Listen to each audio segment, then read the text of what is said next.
What's up, guys? Listen, if you watch anything online, any news, any publication, any freight waves, a lot of the YouTubers, a lot of the TikTokers, a lot of the people, right? It's negative narrative, negative, right? It's all about who's in office, negative, can't make no money, everybody's going under. They only want to talk about it, the Asian Mayas of the world, about all the bad, because it gets the clickbait, right? They don't want to talk about none of the good. They don't want to talk about how to move forward. They don't want to talk about what we're going to do. They just want to talk about what are you going to do? It's all over. It's all over. End of the world type of talk. And let me tell you something.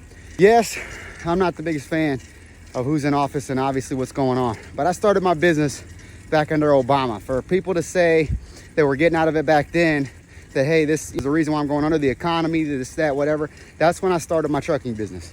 And we did probably 2 years under that administration. And then went on to the next administration, and now we're going on what, 3 years in this one. We made money in all markets, right? And good, bad. We went through COVID. There was a lot of shit that happened. I could sit here and tell you a story about how everything's so bad right now and all this and that, but what would be the point in that narrative? In my opinion, there is no point, right? Somebody somewhere is making money. Somebody somewhere is still getting the freight they made the good relationships with 2 years ago, a year ago, and things are different from a year to now. I get that, but you still have to be a good negotiator. You still got to try to hang on if you want to, right? Because I have friends and people that have closed their business and said, I don't want to do it anymore. I don't want to mess with it. And that's cool. That's fine. But there's people that want to stay in the game, that want to make it a 20-year career, 30-year career, keep going and grow this thing. And I'm reading a book right now. One of the topics that they're talking about is most people can't keep up with boredom, right? So they can't stick on something long enough because our attention spans are screwed because of TikTok or whatever, that now we can't stay on one topic to become proficient at it. What does that mean? You're not spending enough time to develop yourself within the opportunity, the niche, the market, whatever. You're just going from one thing to the next, to the next, to the next.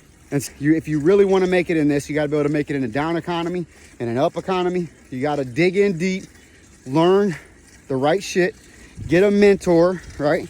I was just thinking that today. I need a new one that's doing something that I want to do, and that's what I'm going after right now. If you're doing 100 million plus in this freight sales lane, hit me up because I need a mentor. Or if you guys know somebody, point them out. I'll go hit them up myself.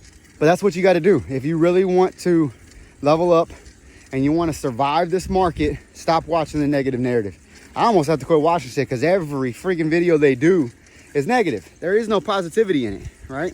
It's just this one went under today. That one went under tomorrow. You know, the numbers, the data, the analytics, the data. That's all they talk about.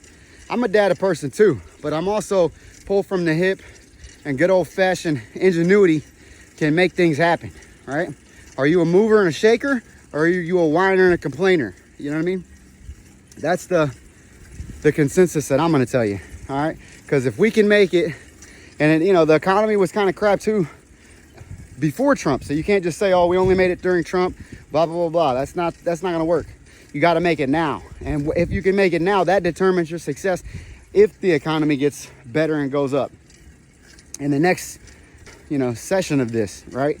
Or we might end up with another 4 years of this. But you can't sit around and say, oh, because of the president, or all because of this or that is why I'm not successful. It doesn't work. You still got to find customers every day. You still got to convince them you're the best option, you know, and do something to increase your success every day, your knowledge and your success. Yeah, we're making less money. Everybody is, right? But what can you do and what can you trade off while making less money? You can gain knowledge, you can gain experience, you can gain wisdom. And if you can do that, then it's a fair trade-off for not making the same money, right? One of my friends has got a new job. He went from, didn't want to be on the road, wanted to do a local thing, right? And he goes, man, I'm tired of making $1,000 a week. This is bullshit. I used to make a couple grand a week, whatever. And I'm like, yeah, but you're learning a new skill. Someone's giving you the opportunity to teach you that skill. So for what you're giving up in income, you're gaining in knowledge and experience and adding that to your resume. That's a fair trade-off, and that's okay. You can go down in income if you're gaining knowledge, right? Where you shouldn't go down in income is if you're doing the same shit and you're not learning from it or learning from new people and new opportunities, and you're not trying to better your knowledge, your skill base. So that's something to think about. Ponder on it. Let's go.